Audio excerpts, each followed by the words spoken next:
It's 6 o'clock on Monday, the 28th of October 2019. Good evening and thank you for tuning in to the English edition of Ora News.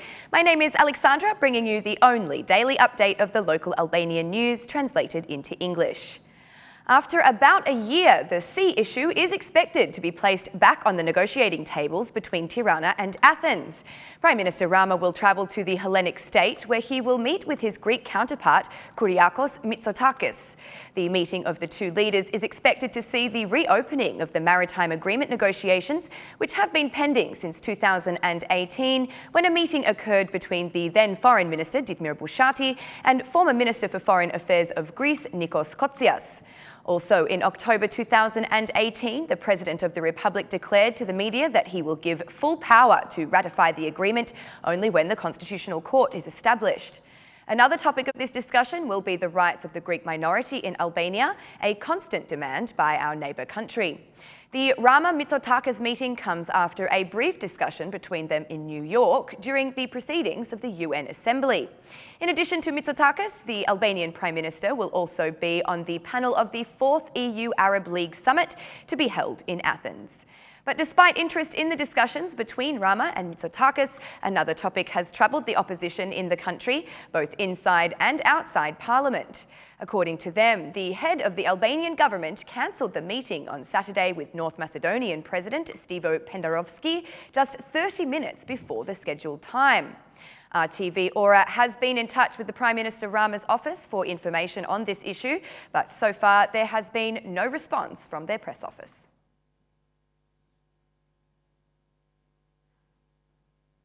Failure to deliberately exercise the legal responsibilities by former Interior Minister Saimir Tahiri and former Vlora Police Director Yael Çela have damaged the legitimate interests of the state.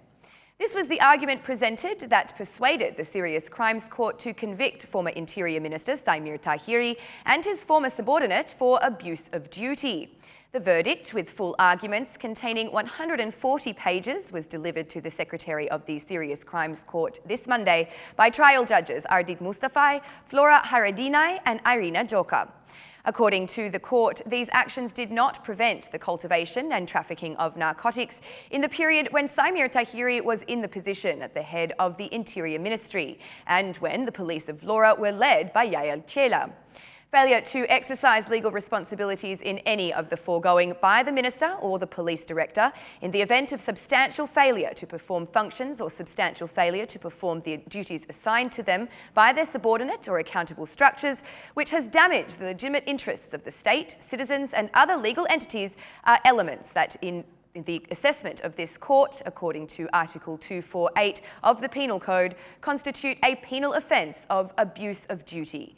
In the court's assessment, the cultivation of narcotics and then its trafficking in Italy was supported and carried out by cooperating with certain officers in policed state structures or other public functions almost openly in some episodes of narcotic cultivation and in the Fatima fishery trafficking episode.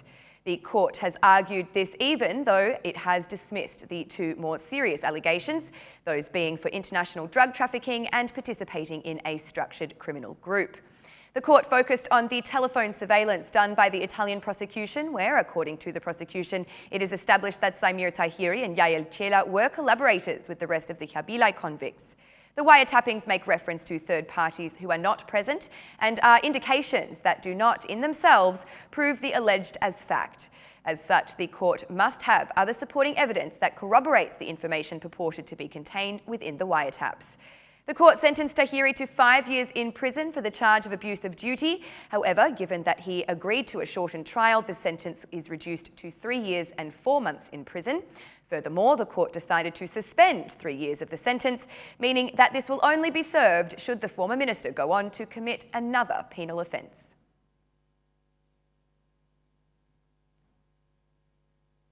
Dismissals from the administration during the change of power have turned into a mess for the state budget of Albania, which has been forced to make payments for wrongful dismissals from duty.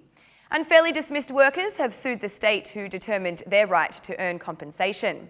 Following a request for information from the Ministry of Finance and Economy, Ora News has learned that the liabilities for the period July-September 2019 alone amount to 1,146 million lek.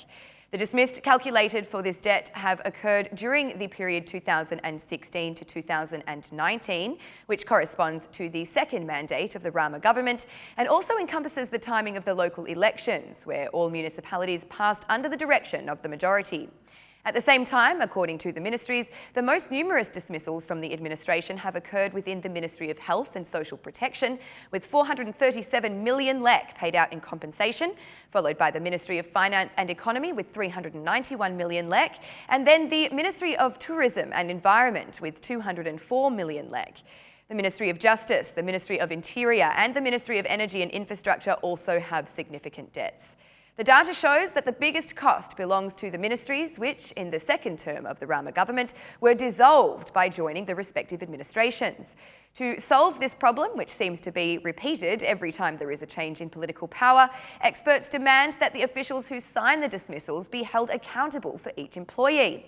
According to them, the leadership team, up to and including the minister, should be obliged to pay the allocated compensation derived through legal action, given their responsibility to ensure dismissals are fair and appropriate. 500 youth, 59 of which are female, began their training on the road to becoming members of the state police through studies at the Security Academy. In addition to the students who will be educated on general patrols, studies at the Academy have also begun, with 30 others pursuing a criminal police course. At the commencement ceremony of the new academic year, the Interior Minister, Sandra Leshai, promised to build a new state police campus, which would include the Academy of Security. The Minister also said that the new partner of the Academy, a counterpart institution from the European Union, aims at realising new standards for the organisation and functioning of the Security Academy and will soon be announced. Students, after completing the teaching phase, will be involved in the investigative structures of the state police.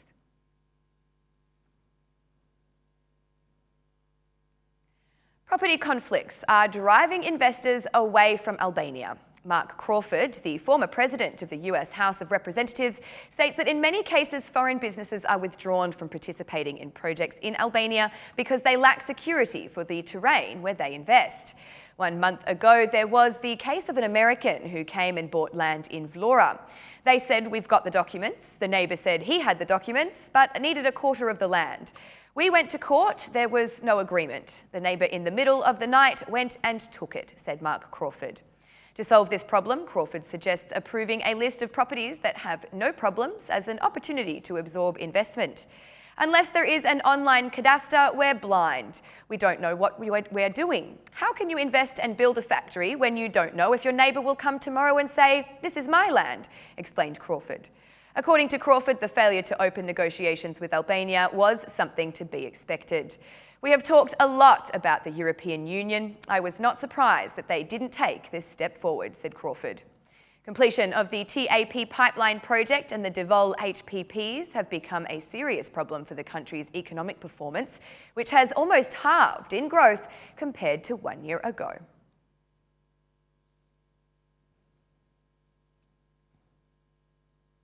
After leaving several tens of hectares of devastation in the Albanian territory, the 2-day fire of Nikolica of Devol is now starting to threaten Greek forests.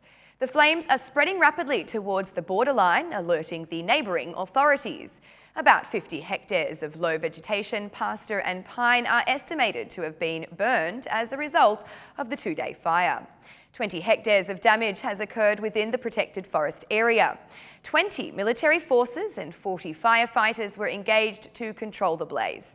All southern municipalities are involved in the operation, but due to the difficult terrain, the interference of vehicles is impossible and manual labour is not producing results. Given the situation, requests have been made for air intervention to stop the spread of the fire. Meanwhile, about 5 hectares of land have been burnt as a result of a fire in Kochai of Bulqiza. The fire department, the forestry department and residents of Bulqiza were engaged to control the flames. Currently, the work here is focused on fire isolation. The suspicions are that both fires have been intentionally lit, but Korcha and Bulqiza police have not yet confirmed this. Furthermore, all fires registered in October throughout the Vlora County are suspected as being the result of deliberate arson.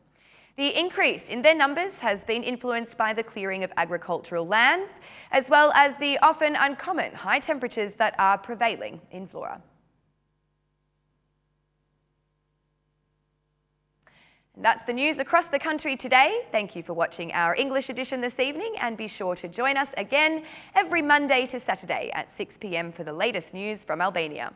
Once again, on behalf of Ora News, thank you and good night.